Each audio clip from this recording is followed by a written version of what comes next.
Wonderful day this is, and I am so honored and truly excited to have been invited today to participate in the County Council's annual Black History Month program. Before we go any further, I think it is so appropriate for us to show our appreciation for the future, for our young people who today display their talent so beautifully, both on screen and here, the dancers. Can we give them another round of applause, please?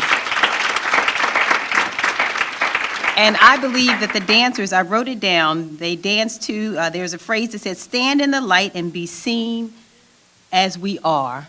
I don't think we could think of a more appropriate phrase today as we celebrate Black History Month. I want to thank the County Council, I want to thank the members who are here this morning, our chair, vice chair, also thank Councilwoman Walker for being here this morning and for inviting me.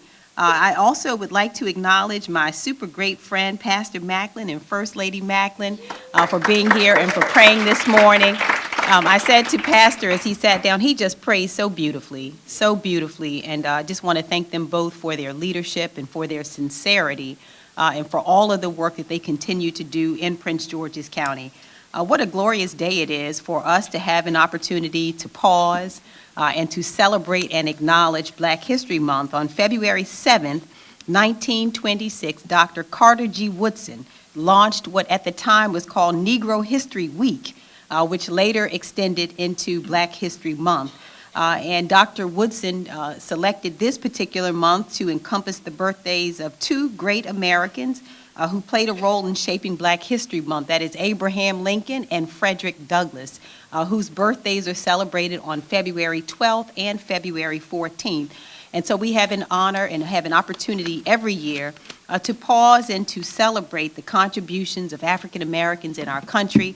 And I believe that Dr. Woodson said something that was so powerful that I would like to share with you as I begin. He said, philosophers have long conceded that every man has two educators, that which is given to him and the other that which he gives himself.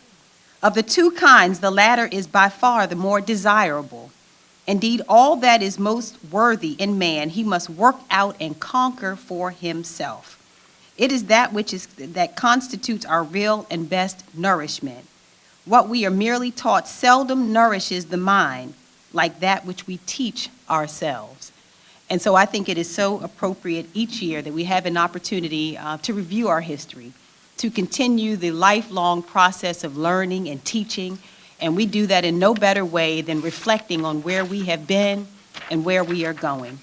And so it is with great pleasure, really, that I have an opportunity to speak briefly to the theme this morning, which I have to tell you I love, and we've been joined also by Councilmember Dernoga. I want to acknowledge and thank him as well for his leadership.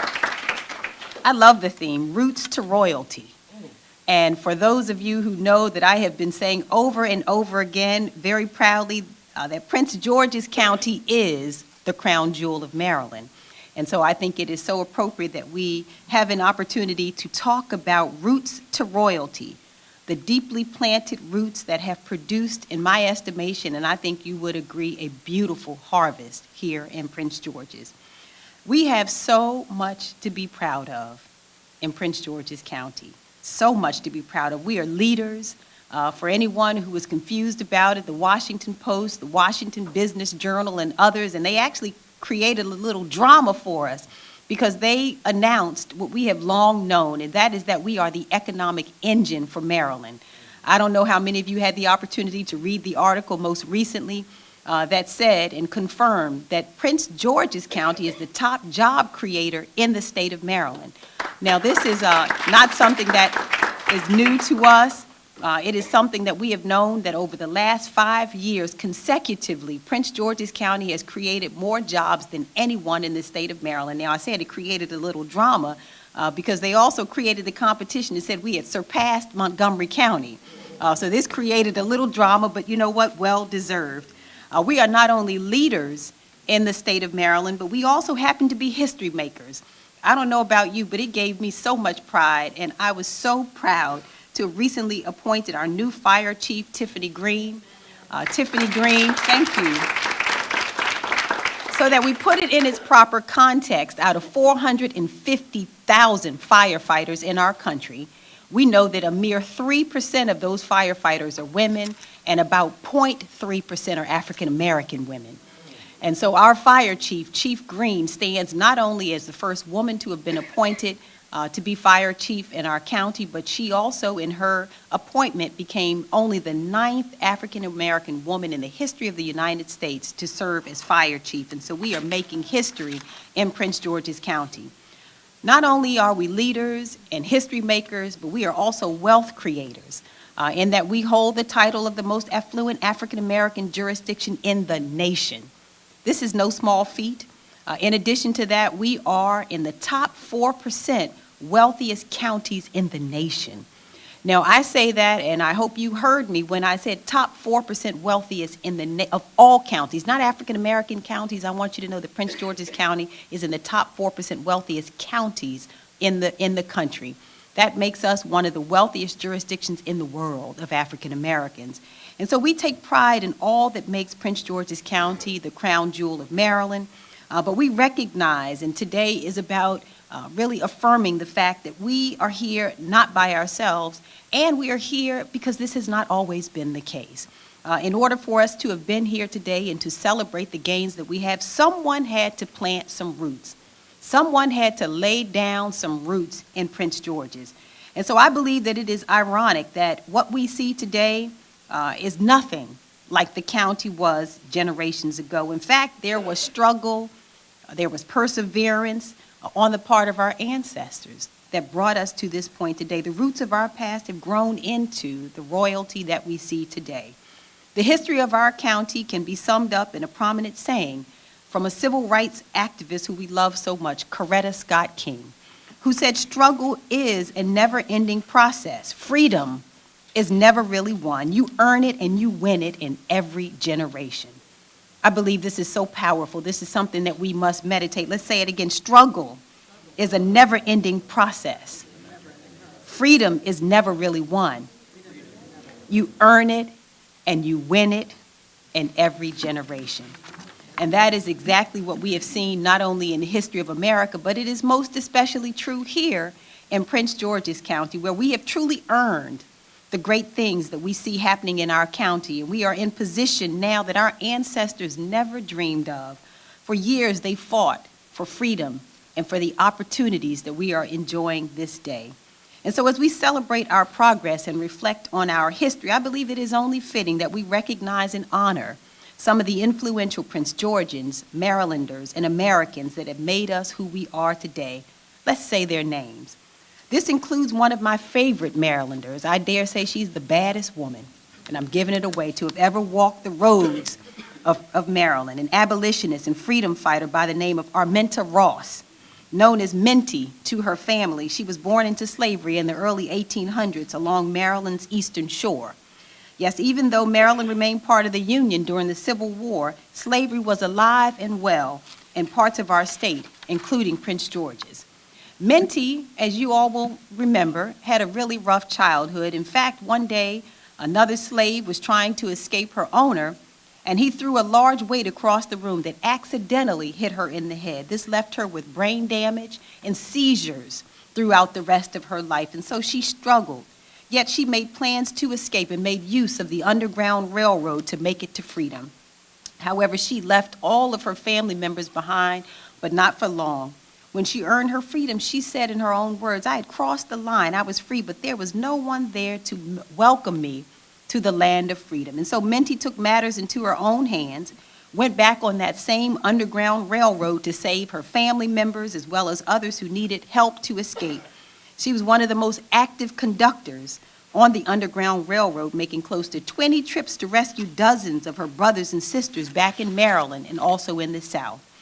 Despite the risk, and she was a courageous woman, and despite the seizures and the health condition that she had, she went on to do what most conductors can't say. She never ran her train off the track, and she never lost a single passenger. Now, I'm sure that at this point you have realized that this mysterious Minty Ross is, again, the baddest woman to have ever walked the streets of Maryland, known to us today as Harriet Tubman. And even after Harriet did all that she did to carry others to freedom, she didn't stop there. She finished her fight as an abolitionist and suffragist, and she fought for freedom and our right to vote.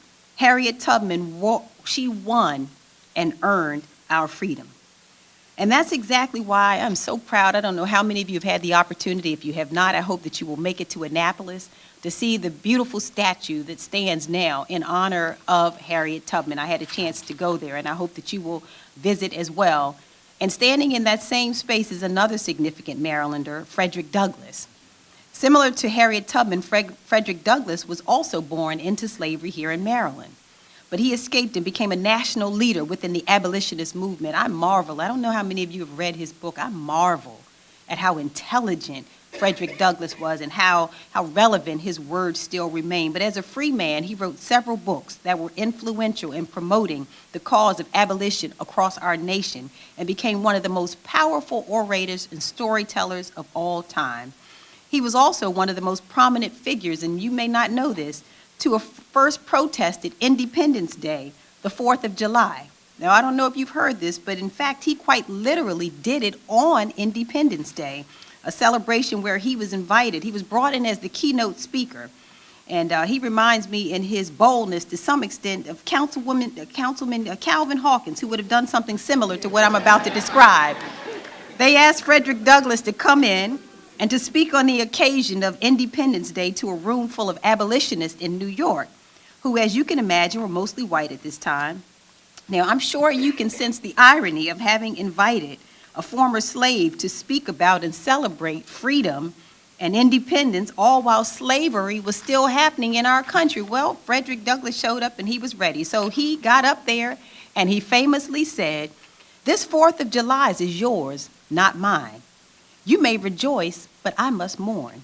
To drag a man in fetters into the grand illuminated temple of liberty and call upon him to join you in joyous anthems is inhumane mockery and sacrilegious irony. Do you mean, citizens, to mock me by asking me to speak today? If so, there is a parallel to your conduct." And so Frederick Douglass, invited to give his keynote address, in fact, dropped the microphone and said that he had, in fact, been mocked when he was invited to celebrate Independence Day as slavery continued across our country. He was bold, he was bad, and he was a Marylander. So now Frederick Douglass continued to fight, even beyond abolition. He went on to fight for women's suffrage, universal human rights, and so many other causes. That's because, in his own words, if there is no struggle, and we know this today, there is no progress. Power concedes nothing without a demand. It never did, and guess what? It never will. Frederick Douglass won, and he earned our freedom. But after these freedom fighters and others helped to set us free from the grips of slavery in Maryland and across the South, there were other battles that had to be fought. Segregation, voting rights, these were some of the battles that still continued even here in Maryland. We see this in Prince George's County as Jim Crow laws were in effect as early as the 1870s. Even in our courthouse, right across the street, it's hard to imagine, but segregation was there as well. Ask any of the lawyers who have been around some time who can tell you the segregation, yes, was still here in our courthouse right across the road. But that didn't stop our ancestors from laying down some more roots, who began founding their own towns and destinations within our county to support African Americans and provide them with some of the promises and opportunities so often spoken about in our nation. We can think about our very own North Brentwood, which was the first African American incorporated town in Prince George's County in 1924. Then came Fairmont Heights in 1935, and there is, for anybody who's visited, Eagle Harbor, where it was a popular beach destination for African Americans across our region because they could swim there without fear of discrimination. These towns and others offered promise and hope in a time where our ancestors were fighting just to be treated as equals. And I'm sure some of you already know this, but the promise is exactly what brought my own family to Prince George's County. The promise of opportunity and freedom when my family came here in 1956, fleeing South Carolina, Seneca, South Carolina, following the murder of my grandfather by a sheriff's deputy. It was because of the promise that my great-grandmother, my mother, and others came here, packed up our family, and came to Fairmont Heights, a place where it was safe for African Americans at that time, a place where there was promise, opportunity, and hope. But there first had to be some other barriers, some more roots that had to be laid down. And so we thank God for Thurgood Marshall, who worked in the judicial system to make sure that the proper roots were planted, that we could open up the doors of opportunity for our children. Thurgood Marshall is most known as the first African-American Supreme Court justice, but he was also the lawyer who argued the most significant Supreme Court case in our history, Brown versus Board of Education. He challenged the idea that separate but equal within our schools, which led to an inequity in education between white and minority children. His claim that equal means getting the same thing at the same time in the same place. I don't know about you, but in many ways it resonates so strongly with me today as we take up the fight for Kirwan. The Kirwan funding that many of you have read about and heard about, the equity in education funding. There is an irony that I keep hearing in my mind when I think about what Justice Marshall said. Equal means getting the same thing at the same time in the same place. This is a fight that was also fought by Dr. Alvin Thornton. Never forget Dr. Alvin Thornton, who began more than 2 decades ago talking about equity in educational funding, and that fight continues. Now, Brown versus Board of Education didn't magically solve the segregation issue in Prince George's County. And in fact, that went on again for more than 2 decades. We had local leaders who had to take up that fight that Thurgood Marshall started. Many of us remember Sandy Vaughn, whose father, Mr. Sylvester Vaughn Sr., was the local NAACP president. It was Mr. Vaughn who sued our school system on behalf of his son, claiming that segregation was still alive and well in Prince George's County. Even 20 years after Brown versus Board of Education, some mindsets in our nation, and you know what, even in our county, had not shifted because Mr. Vaughn began receiving phone calls and letters to his home threatening to kill him and burn him for his efforts to integrate our school system. How many in here knew Sandy Vaughn? He worked with many of us for a long time. And it was his father who sued the school system to ensure that his son would have a place. So he fought on and he won his lawsuit, forcing our schools to fulfill the promise and opportunity that was at the heart of Brown versus Board of Education. Mr. Vaughn won and earned our freedom.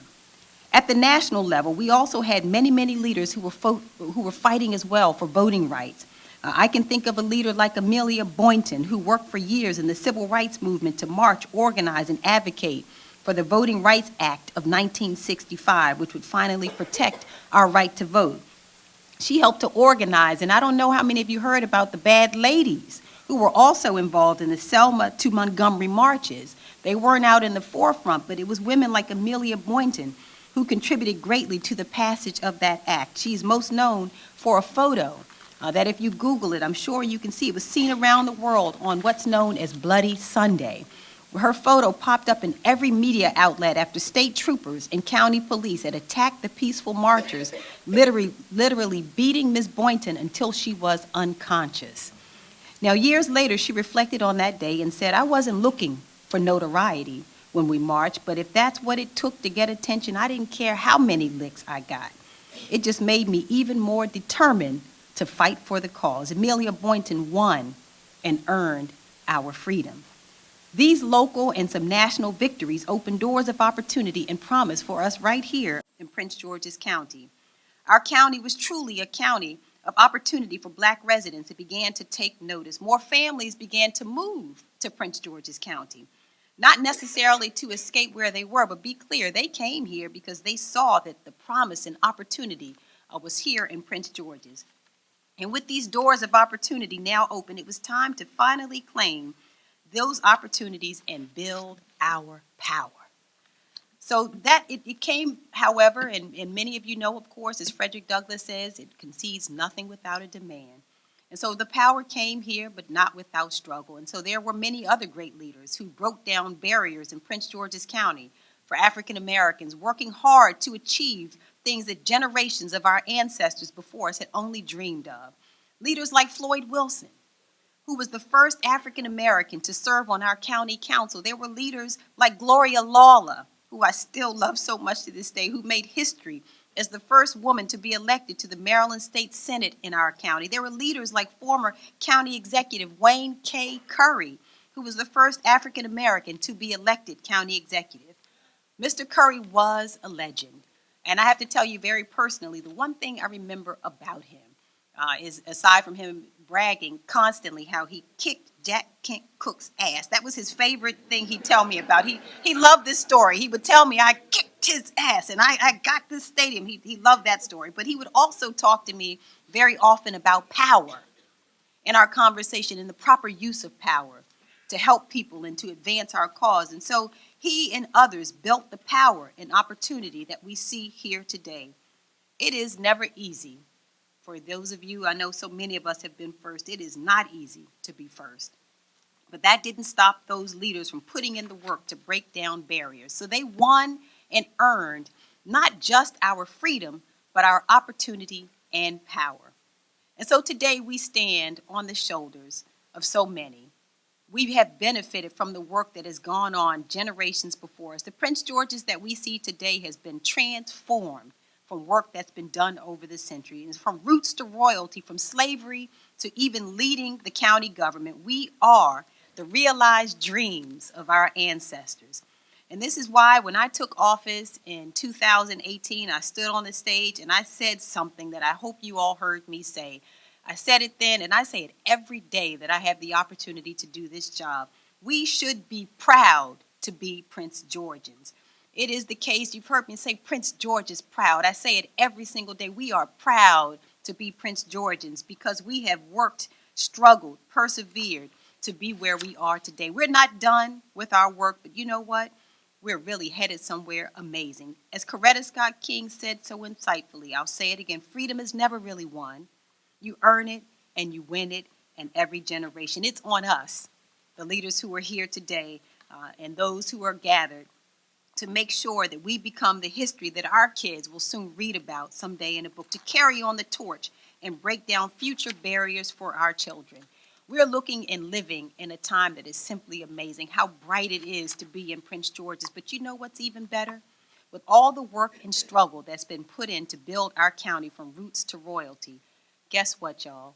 The best is still yet to come. And so I am so proud. I thank you for allowing me a moment today to have reflected on where we have been.